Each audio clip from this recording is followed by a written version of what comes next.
আজকে আলোচনা করব গর্ভগীতা সম্পর্কে। তার আগে জেনে নেব গর্ভগীতা কি। যে কোনো মন্দিরের সবচেয়ে গুরুত্বপূর্ণ ও পবিত্র স্থান হলো গর্ভগৃহ, যেখানে দেবতা বা ঈশ্বরের পূজা করা হয়। আবার প্রাণীর জন্ম হয় মাতৃগর্ভে। তেমনি গীতার মূল ও গুরুত্বপূর্ণ অংশ হলো গর্ভগীতা।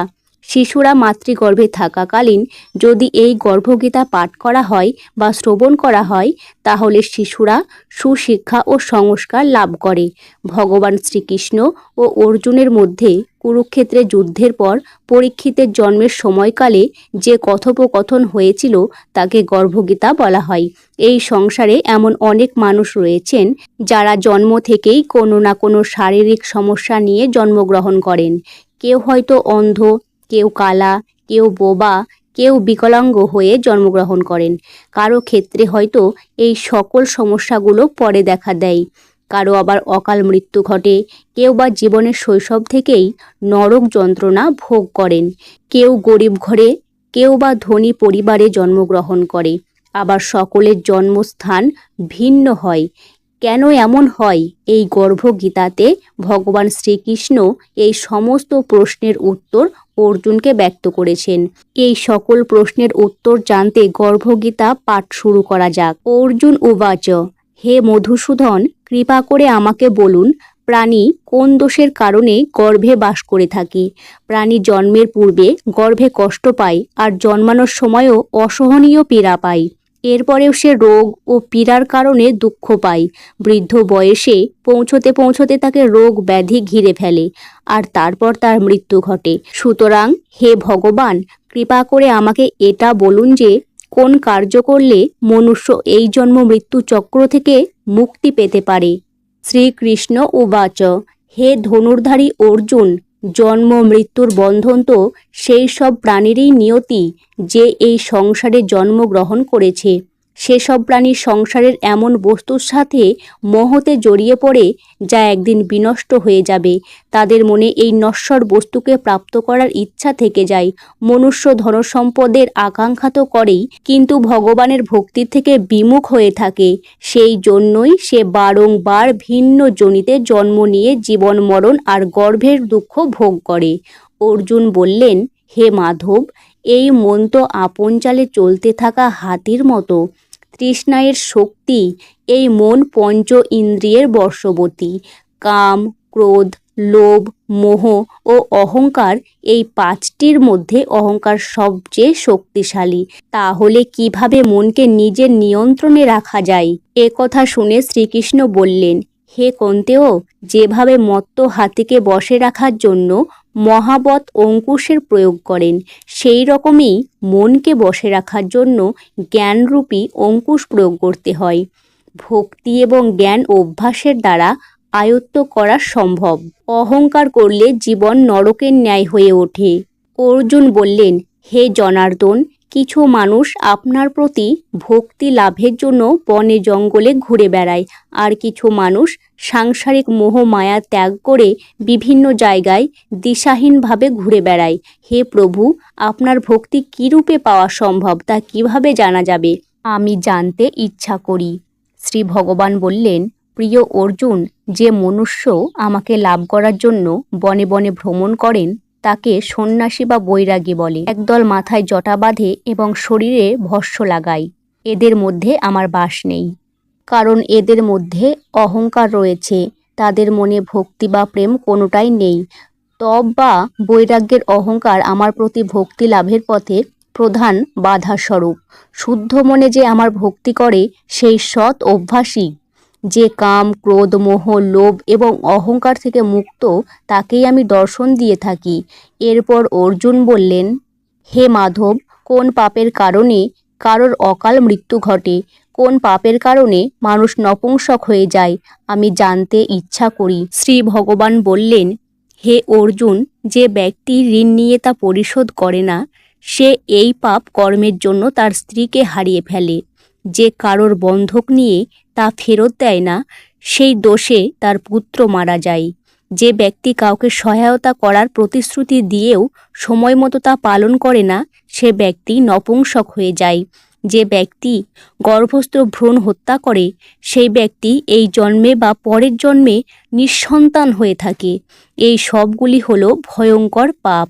অর্জুন বললেন, হে শ্রীকৃষ্ণ, কোন পাপের কারণে মানুষ সর্বদা রোগী থেকে যায় আর কোন পাপের কারণে মানুষ পশু জন্মে জন্মপ্রাপ্ত হয়? তখন ভগবান শ্রীকৃষ্ণ বললেন, হে অর্জুন, যে ব্যক্তি কোনো কিছু দান করে সেই দানের মূল্য নেয় সে সদা রোগী থাকে। যে কারণে অকারণে অবিশ্বাস করে, সদা মদ্যপান করে, সে পশু যোনিতে জন্মায়। যে ব্যক্তি রান্না করার পর পরমেশ্বরকে অর্ঘ্য দান করে না, নিজেই প্রথমে ভক্ষণ করে, সে বেড়াল হয়ে জন্মগ্রহণ করে। অর্জুন বললেন, হে কৃপা নিধান, এই সংসারের কিছু মানুষকে আপনি ধন দৌলত প্রদান করেছেন, আর কিছু মানুষকে হাতি ঘোড়ার রথ প্রভৃতি প্রদান করেছেন।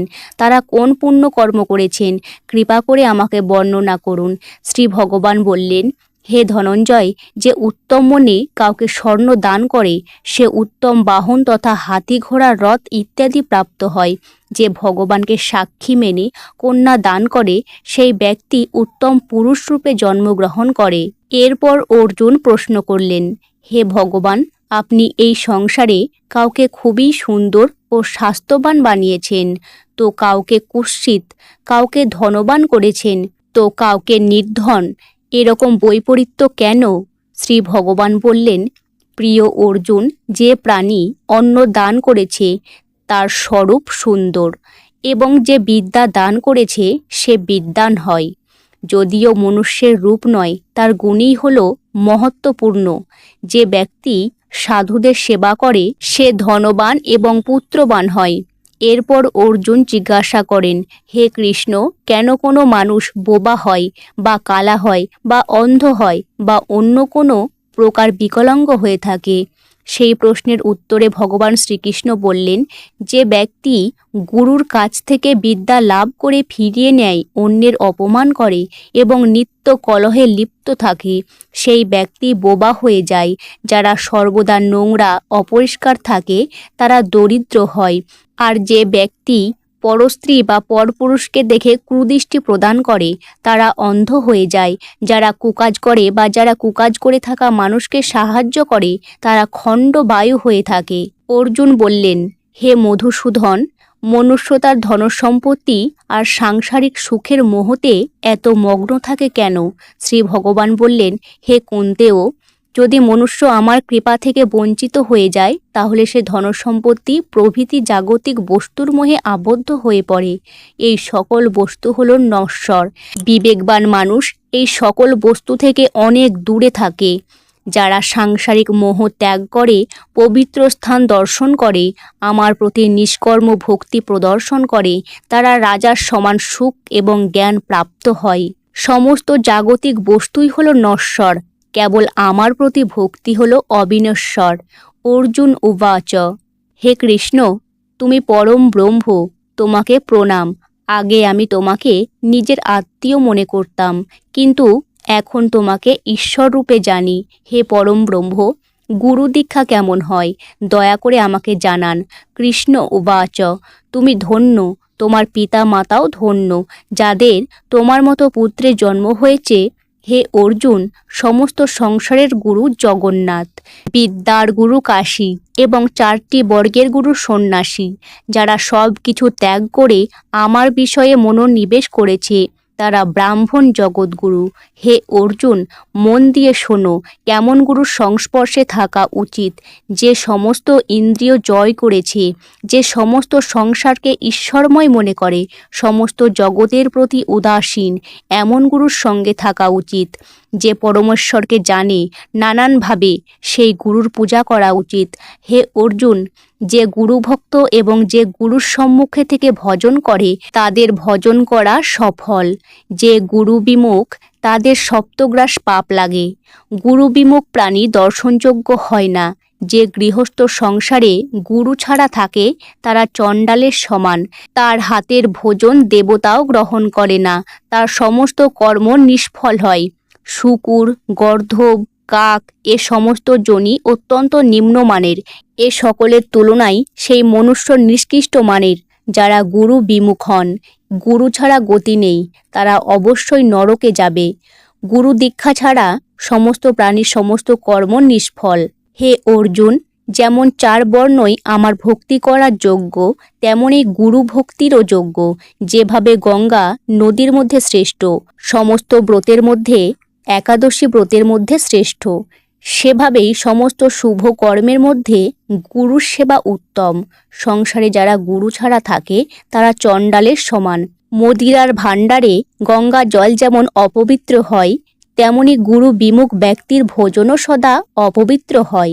গুরু ছাড়া কখনোই গতি নেই, তাই যথার্থ গুরু সন্ধান করো।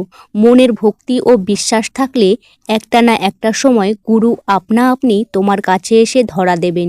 যদি কাউকেই তুমি গুরু রূপে না পেয়ে থাকো, তাহলে আমাকেই তুমি গুরু রূপে গ্রহণ করো।